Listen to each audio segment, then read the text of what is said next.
Welcome, viewers, to a deep dive into the most significant weather events of our time.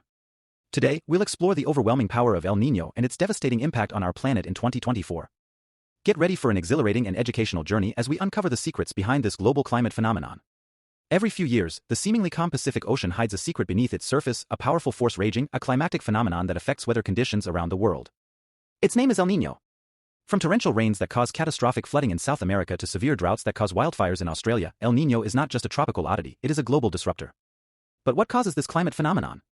Let's find out. What is El Niño?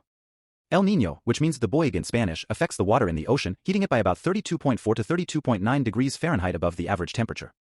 It was first recorded in the 16th century and can be observed in all parts of our planet.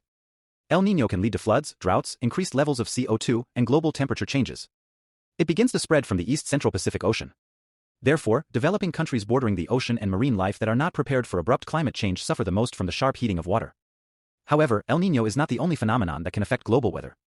In fact, El Niño is just a phase of a single climate phenomenon called the El Niño Southern Oscillation. The cycle can be in two other phases. One of them is La Niña, which is the exact opposite of El Niño, and the other is a neutral state where there's no particular influence of either of them. La Niña, or the girl in Spanish, is a weather phenomenon that causes cooling rather than heating of water. In general, the water temperature during La Niña decreases by as much as 37 to 41 degrees Fahrenheit. The consequences of this phenomenon for many countries around the world, such as the United States and Canada, are severe rainstorms, floods, and stronger hurricane seasons.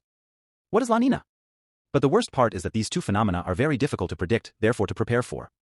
They occur every 2 to 7 years, so they're not regular. Moreover, they're not short-term phenomena. El Niño lasts about 9 to 12 months, while La Niña usually lasts 1 to 3 years. El Niño and La Niña do not appear out of nowhere. Their formation is a very unusual process. Under normal conditions in the Pacific Ocean, trade winds move from a high-pressure zone to a low-pressure zone from east to west.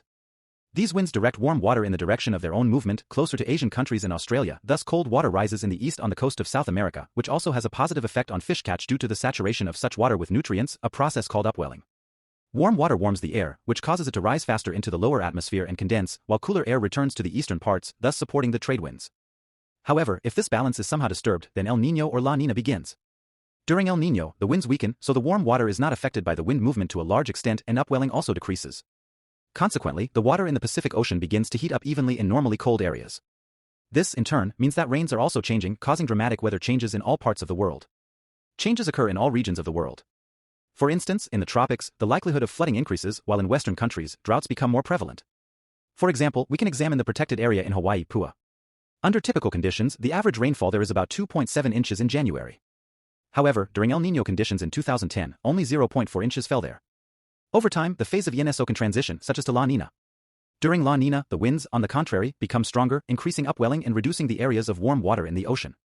Thus, for example, the western parts of the United States and northern parts of South America may experience cooling, while areas in the Indian Ocean may experience warming. The impact of La Niña. Consequently, the regions bordering the Pacific Ocean suffer the most from these phenomena. Approximately 30 to 60 million people died due to severe droughts and floods in India, China, and Brazil in the 19th century. In the 20th century, 26 cases of El Niño were recorded, seriously affecting the harvests of Western countries and additionally, the population of various animals, including sea lions. Thus, the main victims of El Niño are South American countries such as Peru and Ecuador. Most of the economy of these countries depends on the export of fish and fertilizers. However, due to El Niño, upwelling decreases, leading to massive fish kills and increased precipitation, washing away crops and fertilizers and damaging civilian infrastructure. On the other hand, droughts are looming in eastern regions such as Indonesia and Australia. Because of this, water bodies and crops are beginning to dry up, negatively impacting the standard of living and health of people and animals, as well as land fertility. African eastern countries such as Kenya or Tanzania, as well as American countries, suffer from frequent rains, while South Central countries like Zambia or Mozambique suffer from drought.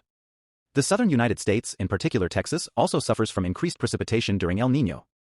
However, for example, in California, the phenomenon brings rain, which has a positive effect on the harvests of crops like lime and avocado. Particularly, Canadian winters are becoming milder. Interestingly, El Niño also affects Antarctica. In its western part, it becomes a little warmer, leading to more snowfalls. But due to a decrease in upwelling, shelf glaciers begin to melt. On the other hand, La Niña helps to increase the mass of these glaciers, which helps to maintain the balance. The direct impact of YNSO on European countries is difficult to document. El Niño brings cold and dry winters to the European continent, which can be harmful to the land.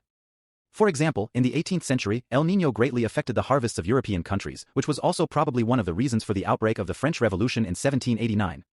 Already in the 19th century, this phenomenon caused about 3 severe famines in various Asian and European countries. So, El Niño and La Niña are quite dangerous phenomena for our world. The last time El Niño and La Niña were observed was in 2015 and 2016, almost 7 years ago. 2016 witnessed the highest recorded temperatures, marking the most severe El Niño episode in the past 50 years, resulting in hunger for over 60 million people.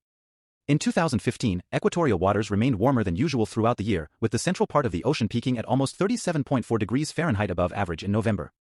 The overall warming, reaching 35 degrees Fahrenheit, likely sets a record value since 1860. Impact of El Niño on all continents. All continents felt the impact of El Niño, either directly or indirectly. For instance, Australia endured severe droughts, especially in its eastern and northern parts, leading to an early onset of the fire season with a total of 125 fires. These fires extensively damaged vast areas of nature in Tasmania, including rainforests and swamps previously untouched by fire. Additionally, this period saw the worst coral bleaching recorded, rendering corals vulnerable to death. In Australia, both spring and fall of 2016 ranked among the driest on record, significantly affecting harvests. Moreover, the heat reduced ore supplies, a crucial export commodity. Asian regions also faced various weather conditions. For example, severe drought affected 85% of the Philippines and Indonesia, leading to large-scale fires in Indonesia that worsened air quality in neighboring areas. These fires also disrupted palm oil exports, causing price hikes affecting various food products. Water shortages significantly reduced rice production in Vietnam and Thailand.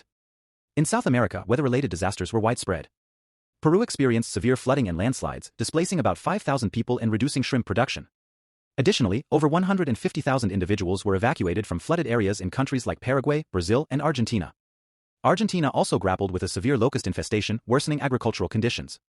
Colombia faced famine due to droughts, necessitating humanitarian aid for 2.3 million people. In the Caribbean, drinking water shortages prompted a state of emergency in St. Lucia. Brazil's varied impact led to a surge in coffee and sugar prices globally, while the United States and Europe experienced minimal direct effects. African nations suffered economically, with South Africa witnessing a 6 million ton drop in food production and Zimbabwe losing 75% of its harvest in some areas. Ethiopia saw 10 million people needing humanitarian aid, with 458,000 children treated for acute malnutrition. Consequences of El Niño. Around the globe, 60 million people suffered from hunger due to El Niño, exacerbating disease outbreaks, particularly in Africa and South America. Floods in South America led to the spread of the Zika virus, while Africa faced outbreaks of cholera, Rift Valley fever, and malaria. Animals were also affected, with marine birds and small mammals targeted by predators, and invasive species such as locusts and tree frogs damaging crops and spreading diseases. The dangers posed by El Niño and La Niña should not be underestimated. Meteorologists are already detecting signs of a potential El Niño, likely to commence in late summer 2023 or early 2024, according to the National Oceanic and Atmospheric Administration researchers. Dylan Amaya and the Secretary General of the World Meteorological Organization, Petteri Talas, speculate that new global temperature records may be set next year. One significant factor contributing